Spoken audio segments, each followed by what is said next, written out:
Hello, my friends. This is the Grim Flayer. Hope you're all having a great day. And we are playing some more Golgari.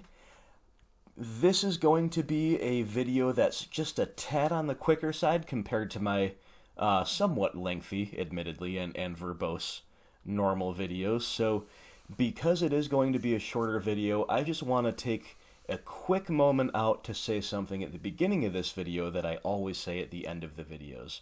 So, this is a way for those of you who don't always make it to the end to hear this. Thank you so much for watching these videos, for any feedback you give, and if you want to go one step further and like the videos or indeed subscribe to the channel if you have not already, that would be so appreciated on my end of things. I love doing this. It's a great hobby.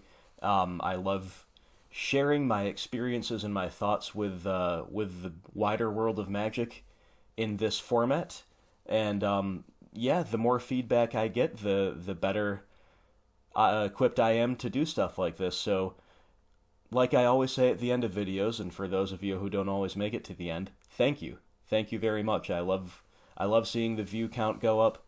I love seeing comments. I love any kind of feedback at all. So, with that out of the way, let us examine the hand. We're on the play, and I like this hand a fair amount, and I really like it a lot more that we're on the play. It does lack a turn one play, but that is mitigated by being on the play for one, and being able to deploy this for two. Now, Collective Brutality is a really nice card to have when you're game one in the dark, and when you only have one piece of interaction. This can usually do anything you need it to. It can kill a turn one dork on the opposite side of the table. If it's not a creature matchup, it can spot check the hand and usually have a good take there. And of course, it always has the floor of drain you for two. Nothing wrong with that. Liliana the Last Hope is, just like Liliana of the Veil, much better on the play than on the draw, and potentially even more oppressive than Veil. Because her +1 is not symmetrical. And of course, we have a threat. If it looks like we're going to need to, we can even escalate brutality more aggressively than we otherwise might to fill up the graveyard for Tasigur. May not have to, but it's definitely a nice little synergy in case we decide to go that route. But this is a definite keep, and our opponent will keep 7 as well. So, Treetop Village, who's been my MVP of late.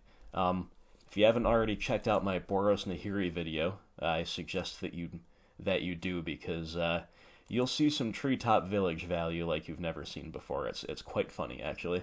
Our opponent goes Forest and Pass. That's a pretty unusual thing to see in Modern. You know, Island and Pass, even Mountain and Pass is a lot more common. Basic Forest and Pass, I don't quite know what they're doing if they didn't play a weenie with a basic Forest, but we'll see what they're up to. Forest still has me suspicious for a creature deck, so I don't want to fire off their brutality quite yet. Pretty happy to just pass here. See what our opponent shows us. Okay, Darksteel Citadel, Mox Opal. Alright, so we are against one of the many Tier 1 Mox Opal decks of the format, and with Steel Overseer, this appears to be Hardened Scales Affinity. The Forest is the giveaway for that, of course. Citadel, Overseer, and Opal are all in stock affinity lists as well. And Arcbound Worker, sure, that gives it away. So, that confirms it, rather. So I do have another video against this archetype up on the channel. You can check that out. I'm going to link to that in the description below. But this is a matchup that I've had a couple different requests for from various people to showcase, and I got another one worth showcasing, so we're repeating a match here. And Fatal Push is a great draw here, but I'm going to play what is arguably the best card in my deck against this Hardened Scales deck. Liliana the Last Hope, on the play, getting to tick up to kill one of their huge payoff cards. It does not get much better than this, my friends, and we have a whole handful of gas. Next turn we're set up to go Tracker into Double Clue into Push, and that's without even drawing anything. We can also spend another turn removing things if we need to. We have Tasigur for more Brute Force in the late game. Alright, they play a Hangerback Walker. That's a very good one against us. And they're going to start pressurizing the Liliana. Sure. Alright. Tarmogoyf is a good draw too. Tarmogoyf's a nice one in the matchup.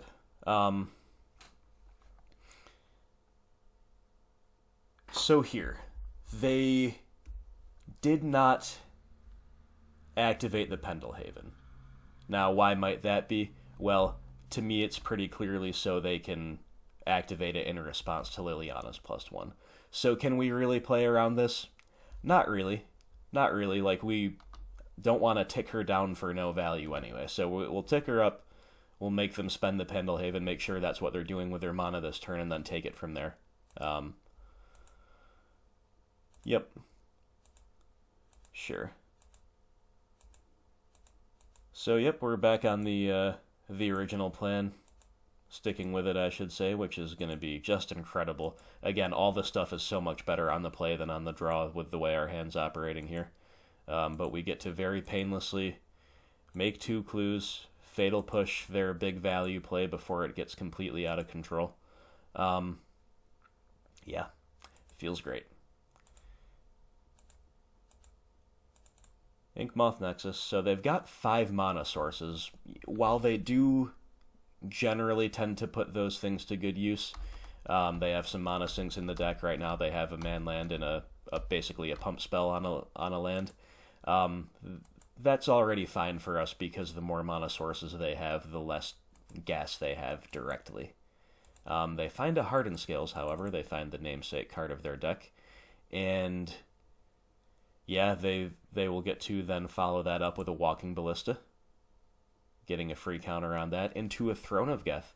So they're empty-handed, but they have definitely a pretty frightening board here.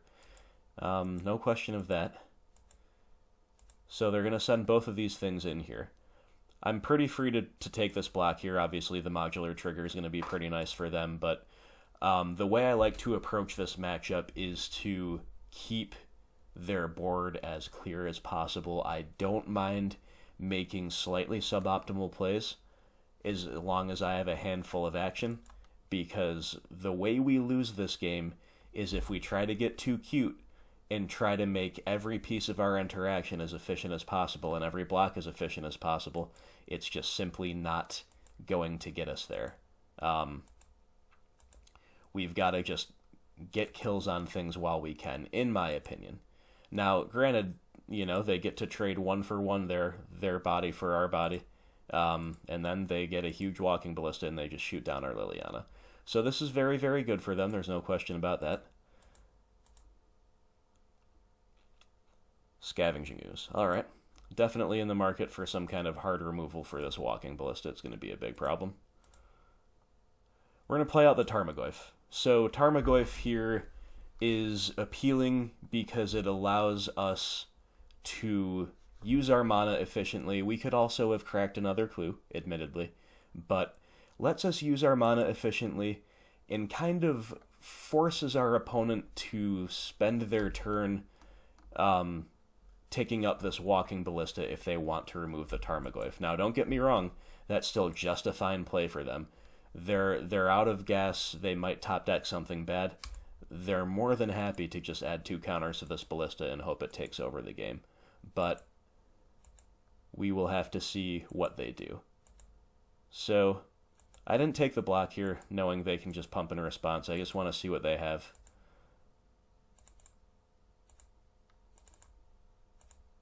They have a Hangerback Walker off the top. Yeah, okay. So, I guess if I were playing around them having a bomb off the top, and that was the reason my Tarmogoyf was the right play last turn, maybe I should have taken the block just to make them sink mana into the Ballista to keep it alive, and then they wouldn't have been able to play this last turn. I don't know, but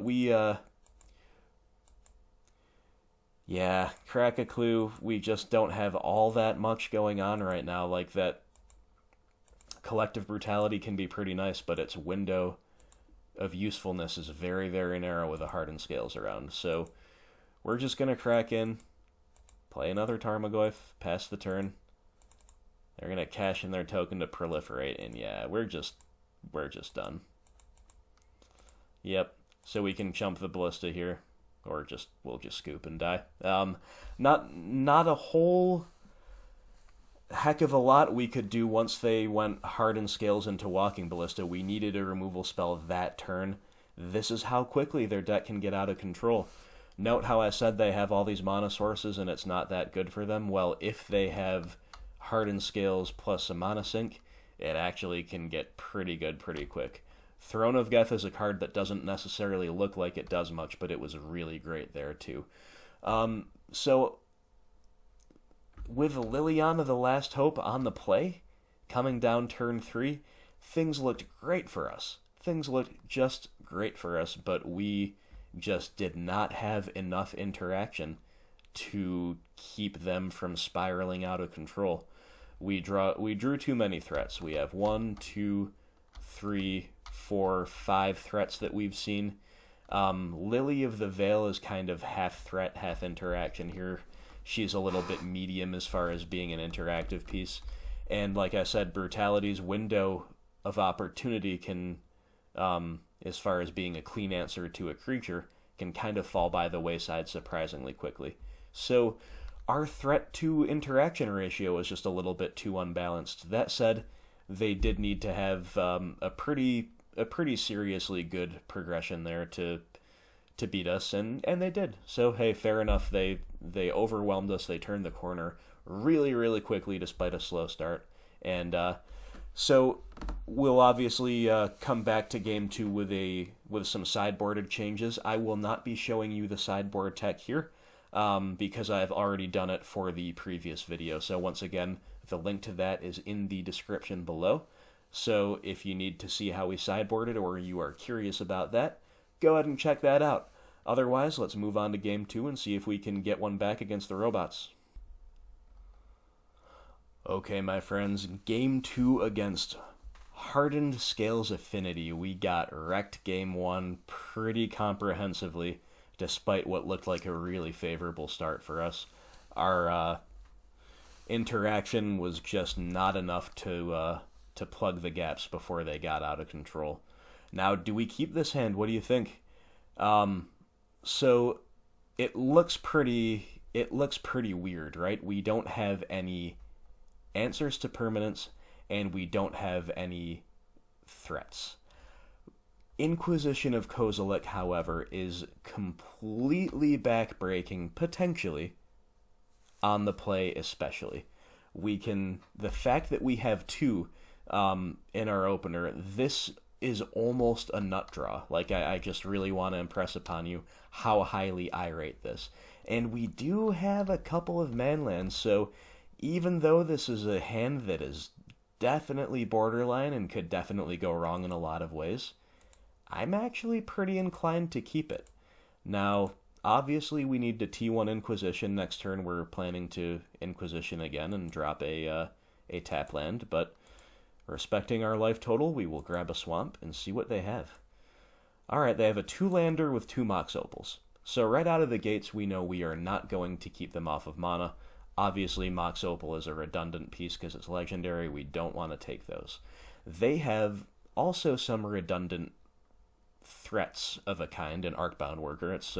It can become a threat. It's more like an engine piece that doubles as a threat if it ends up at the one benefiting from all the death triggers and so on in their deck. I think the choice is absolutely positively clear, though. Hardened Scales, for a few reasons. Number one, this is arguably the most powerful card in the deck. This makes all of their decent value plays into insane unbeatable value a fair amount of the time. Do also remember that even though we are a deck that packs more destruction for non-creature permanents than almost any other deck in the format, we still have more cards that kill creatures than kill enchantments. We still have Fatal Pushes and Collective Brutalities and stuff that can take care of a worker but will not take care of Hardened Scales. Because they have redundant workers anyway, that choice is a pretty much no-brainer, and I am very, very happy already that I kept this hand, because their hand is looking a little anemic without the Hardened Scales, and a turn 1 Hardened Scales is very, very tough to beat. So even if I mulligan to a nice, more balanced 6, still no guarantee that we get out from under a turn 1 Hardened Scales. Now they're going to find an animation module off the top. That's okay. It's okay with me. I don't mind seeing that because it's going to give me... It's a slow, grindy card. It's going to let me draw into more action like that. Scavenging Ooze is just fine. Definitely just fine. It's we'll take a worker away here, obviously. Again, redundant Mox Opals combined with the fact that we're not really going to keep them off of lands means we just do that. Yeah, Ooze is fine. It's can be a little slow and a little mana intensive for this matchup, but we're not going to lack for mana, that's for sure. We might be able to realistically sink a lot into this and be just fine with it. So opponent will play a worker. And they're going to get the value out of Animation Module, making a servo. And Ancient Stirrings, that was their draw for the turn. Okay. They're going to find an Arcbound worker off of it. All right, they've got all the workers. They're very industrious over there on the opposite side of the table. That is for sure.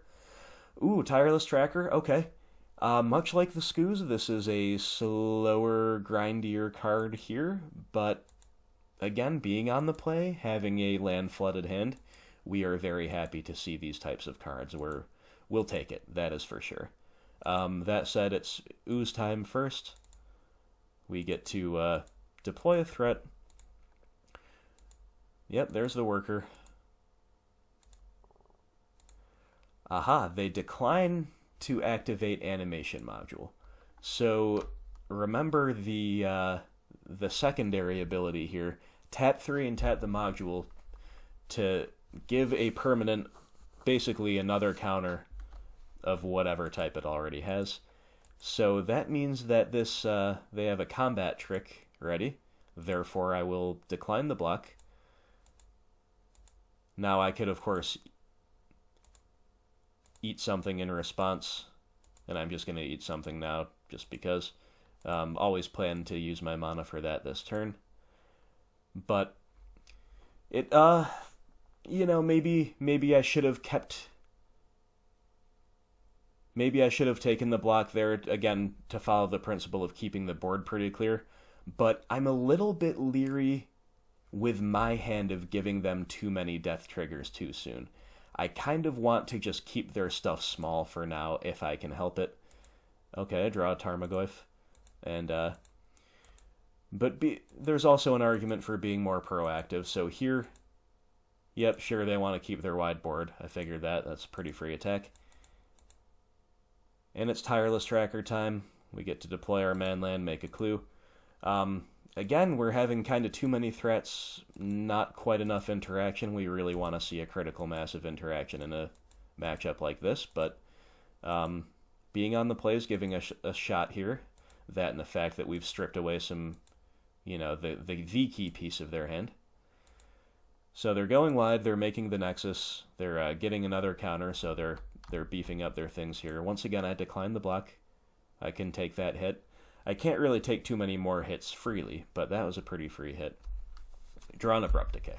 Alright, that's pretty good. Definitely happy to see some interaction here. So, respecting the life total, we're going to make a clue, but put our land in tapped, and yeah, it's time to just get after it. Okay, our opponent is interested in preserving their life total as well. So we're going to play the Tarmogoyf. We're just presenting another blocker, and now we're going to start taking blocks aggressively. Now it's a race. They've got a Hardened Scales. Okay, that's a very good one, and of course, that's why we held this Abrupt Decay. The fact that we can now fire this off in response to whatever shenanigans they have. Probably what's going to save us in this matchup. I don't know. See, now this was just a Magic Online misclick. Or It wasn't even a misclick because I didn't even get a chance to click. It was a pitfall of Magic Online. One reason I never really go to time is that I'm pretty vigilant about right-clicking and selecting yield. Always yield to this trigger. Always yield to that trigger. Here it came back to bite me. I would, of course, have responded to this triggered ability with Hardened scale, Corrupt Decay on Hardened scales. So our opponent gets a free counter that they probably shouldn't have otherwise gotten. They would not have gotten in paper. That's okay. That is alright. We're going to assign the block. We're going to decay the other one. And I knew I was throwing away this Goyf, but hey, we almost grew enough to take down this thing. And so because we missed that trigger, I'm like, you know what? Maybe we don't go for the Hardened scales. Maybe we just have to remove their pieces on the board. Once again, we are trying to... Now we're pivoting to the strategy of trying to keep the board as clear as possible. I don't really care about infect damage. They've already invested a lot of time and resources in attacking our life total. And once more, we have more chances to draw into stuff like Fatal Push and Collective Brutality in Liliana's, that's actual creature removal, rather than, you know, trying to let the creatures live, attack the Hardened scales, and attack the backline stuff. We just don't want them to go too wide. Engineered Explosives, pretty interesting draw here, that is for sure. But if we just fire it off now, on 1, they move all their counters to the servo. On 0, we just 1-for-1 a servo. Not the best, but definitely not too sad to see any kind of removal here. So we'll crack a clue first, see what we get into. Liliana of the Veil. Sure. That's pretty good. So we're going to make an attack here. Our opponent is very canny. They declined to block. I was really hoping they'd take a chump block here, just like they did last turn. Then our Liliana Edict would blow them out. This is why, if you see my sideboard tech from the original video, I think a lot of people would side out all 3 Lilianas here, and she's definitely not at her best. But you can leverage exactly 1 Liliana pretty well in a matchup like this. We almost really blew them out, or we were trying to really blow them out at least. But our opponent craftily played around that, and now they get to just lose one thing and make the other thing huge. Fair enough. So we're going to take a hit from this massive thing, but we still have an out in our hand. We're pretty well ahead on board. We know they have a Dead Mox Opal in hand. They're going to find an Evolutionary Leap. This is going to pay green, sack a creature, reveal cards from the top of your library till you reveal another creature card, goes in your hand. This is really nice in terms of like exchanging some of their extraneous tokens when they are going really wide for better draws and bigger payoff cards. That's another reason I like to keep the board as clear as possible, because this is a really good card in a grindy matchup like this generally, but now it was a pretty bad top deck for them. So they're going to crash in with a 9/9, and they're going to play their other Mox Opal. Alrighty, drawing lands. Fine with Tracker, but we really need to see other things right now, rather than try to keep going for the grindy value plan. That said, let's attack with everything, see what they do, see if they're going to fire up a blocker. They are down to 7. Okay, they're tapping out. Yep, so they're going to make a counter, they're going to get a servo. Sure. They're actually just dead. Because... Oh man, that's right, I forgot about this. Okay.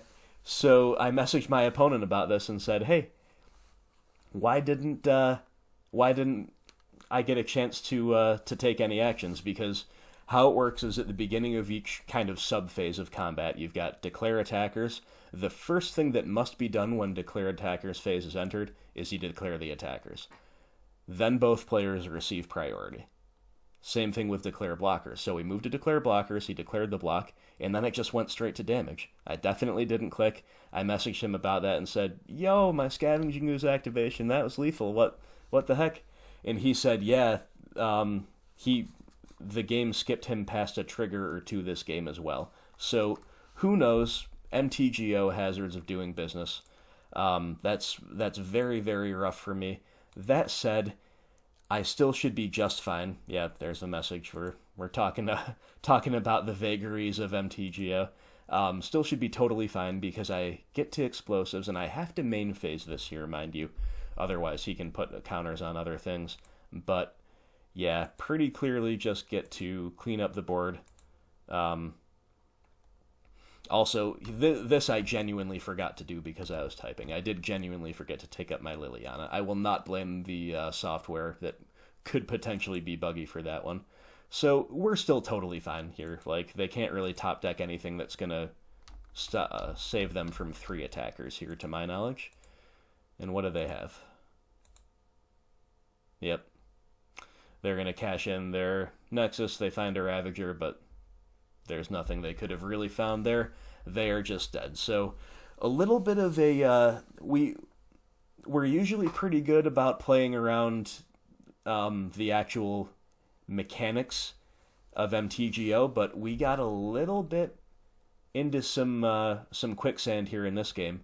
First, we had auto-yielded to the animation module trigger, so we missed the window to respond, and had to kind of pivot from the plan of killing Hardened Scales to just killing the board. Worked out fine. Maybe should have been the plan in the first place. That is debatable. But regardless, the auto-yield kind of got us there, and then I genuinely don't know what happened, why it just sped me through the phase of declare blockers where I should get priority. So anyway, didn't matter. We had the board totally clear, and there's no way they could stop Tracker, Ooze, Treetop. And when they're at 1 life, it just was not going to happen. So good game, well played, and let's go to game 3, where we will be on the draw. Alright, everybody. Game 3 against Hardened Scales Affinity. On the draw, our hand is fine, but underwhelming. We don't have the really powerful early plays like we did last game, when on the play we went Inquisition into Inquisition. Here, we're on the draw and we have nothing before turn 2. That said, we've got, we want to see these early. That's when they're good against Hardened Scales. As we saw in game 1, they can lose a lot of value as the game goes on. So these are fine as far as early interaction goes. Abrupt Decay is one of the absolute best cards in the matchup. I'm thrilled about this. And we do have a threat. The threat is slow, the threat is clunky, but the threat is actually one that could be very, very useful in this matchup. We've got 3 lands, both colors, painless mana. I've seen better hands, especially considering we're on the draw, but I am in. Don't think we can throw this one back, but we are going to need to see a little bit of help in our first few turns, or we are going to need them to have a slow start. They have Pendelhaven, they have Animation Module, and Mox Opal. Alright. Just one thing I want to point out that I've noticed about the Hardened Scales deck, they don't play as many artifact lands. Or maybe they do. Maybe that's just wrong, I don't know. But it seems like they less often have the Darksteel Citadel start, which would then allow them to potentially play another 1-drop with this Mox Opal. Just something that's interesting. They're a little bit less explosive, but a lot less fragile than regular Affinity. Ask and ye shall receive. We've got the Inquisition off the top. That is just perfect. What have you got, opponent? Well, okay, they had a Darksteel Citadel, but no reason to expose it there, or play it there, because they didn't have another 1-mana play in hand. Instead, they have 2 payoff cards, Arcbound Ravager, Walking Ballista. We saw the Ballista absolutely destroy us game 1, but Arcbound Ravager, in my opinion, is the card to take. It just there are just too many shenanigans. It's really good against grindy decks. It's really good against spot removal. That said, if they are incentivized to play the other one, we will be able to kill it with brutality pretty much no matter what happens, so that's good. But I think if the decision was highly relevant there, I would have preferred to take Ravager, as I did. So there's their Walking Ballista. They played the Citadel. They get the module value, sure. Really nice little card in that deck. I'm a big fan of Animation Module. Alright, drawing a forest is fine. It's painless, and we need it to cast a Kalita, so sure, I'm not mad about that. We'll kill the Ballista. They get to ping us in response. No big deal. There goes the Blinkmoth Nexus. They have unknown cards in hand, 2 of them to be precise. And here comes one of them for 4 mana. A 2/2 Walking Ballista. Alright. That's a card, but we can kill it. Once again, the brutality is very, very good right now. And then, wow, Inquisition is a heck of a draw too. It's possible our opponent doesn't have much in hand, but if they don't, then Inquisition's not getting any better, so we might as well fire it off now. Okay, Darksteel Citadel, so, you know, this is always a feel-bad moment. You can't get around that when your discard blanks. That is an irrational but understandable response. This doesn't do anything for them. That card is not good. It's a good thing that they only have a land in hand. Like, they're out of gas. It's a beautiful thing. So, gotta be happy about it. And once again, we'll just brutality. Definitely not escalating here. Definitely not throwing away any of these 3 cards. And so sure, they ping us for 2. They're getting a little bit of chip damage in. They've got the servo coming across. They've pinged us a couple times. And now they get to animate Blinkmoth Nexus, Pendelhaven. They found another module. So this often happens against this deck. You remove or discard away a couple key pieces, and then they've just got a lot of stuff that looks kind of really bad, like a 1/1 token, a 1/1 flyer they have to invest mana into, you know, but the Pendelhaven makes them a little bit better, and this grindy stuff kind of keeps them relevant, keeps their board presence there, keeps them in the game, and then when they top deck new stuff, the game is back on again. That said, we drew another piece of spot removal, our 3rd collective brutality. Great draw here. So we get to just windmill slam our Kalitas Trader of Get and say, alright, opponent, you better do something great here, because we're going to go back to removing all your stuff next turn. They get an evasive attack in. That's pretty nice against my big lifelinker along the ground, no question of that.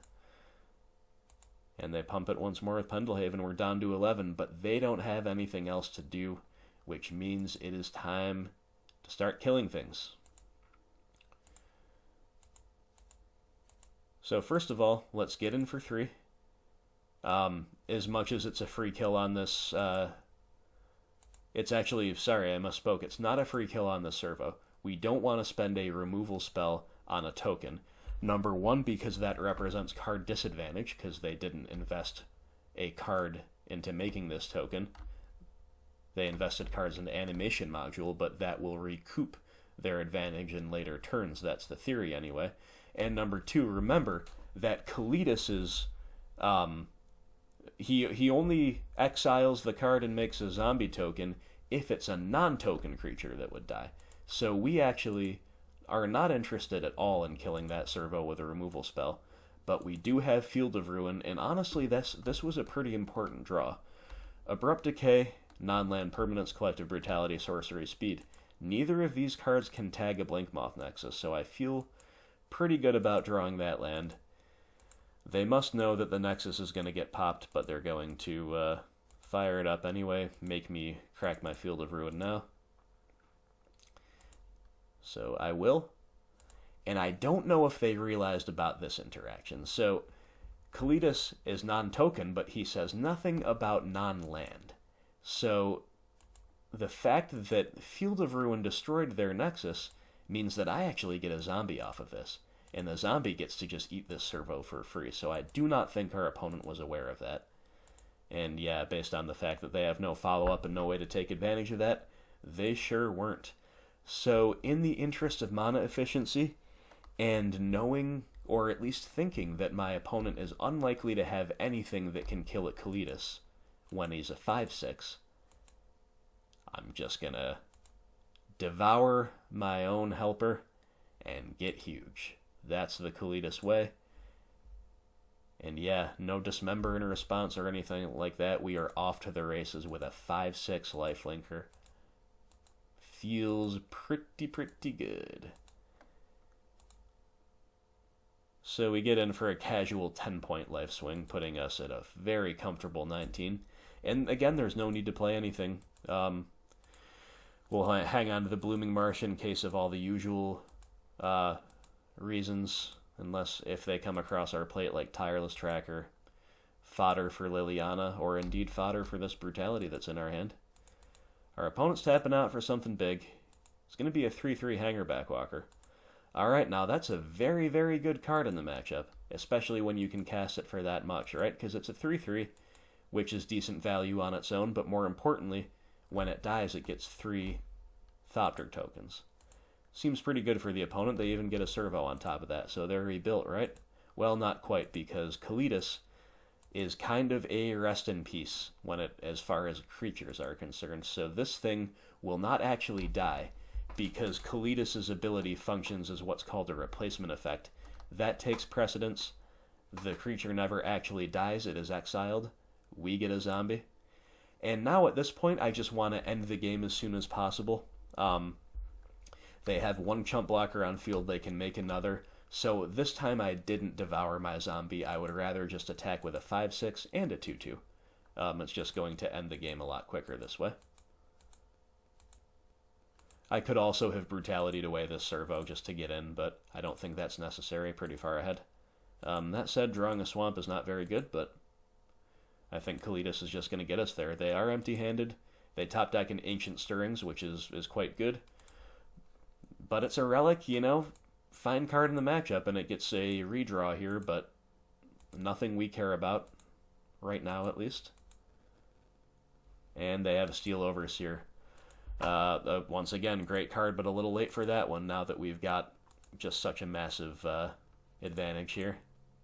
And his board is no longer in existence, really. And then on top of everything else, we're just going to top deck a Liliana the Last Hope.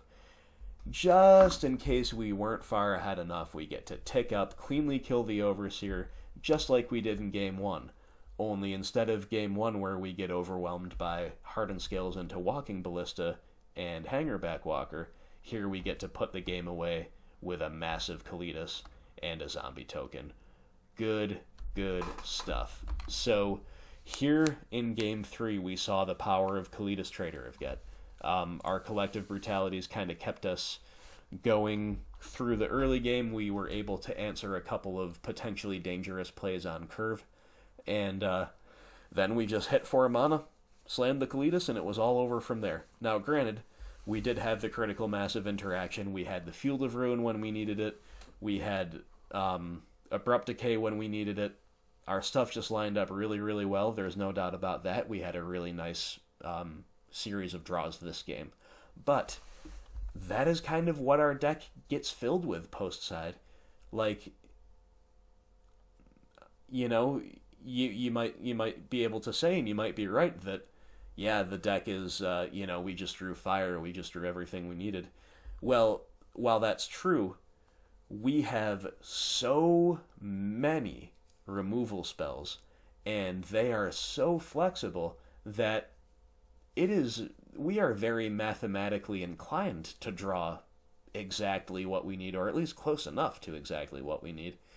Stuff like Collective Brutality, except against Burn, is never really the absolute best card you could draw, but it will usually do a close approximation of whatever the best card is. Whether you need it to be a poor man's Fatal Push or a poor man's Thoughtseize or what have you, it's still definitely, the utility is real. So, yeah, we put that Game 3 away pretty comprehensively. And Game 2, we pulled off the win as well. Game 1, we did drop, and this is a deck we really have to respect, but I have a pretty good record against it, and I think it's, as long as we draw functional hands, and we do not have the imbalance in favor of too many threats and too few pieces of interaction that we saw Game 1, I think we're pretty favored. Now, it is not the most intuitive deck to play against. There are a lot of triggers that are easy to forget. So, Definitely don't beat yourself up if you lose to this because you've made a few mistakes. There's even a lot of lines that veterans of the matchup fail to see every time. Like, it's just a complicated deck with a lot going on. That said, we can beat them. I've done it twice on this channel now, and I have a very firmly positive record overall against this deck. So, just yet another top-tier deck in the format that we are well-positioned to rumble with. So, yeah, good times. Good games, well played to the opponent. I think they piloted well. Not much they could have done differently as far as I could see. But we still got them. So, like I said at the beginning of the video, thank you all so much for watching. I really appreciate it. I hope you're enjoying the content, and I will see you for the next video. Have a great day.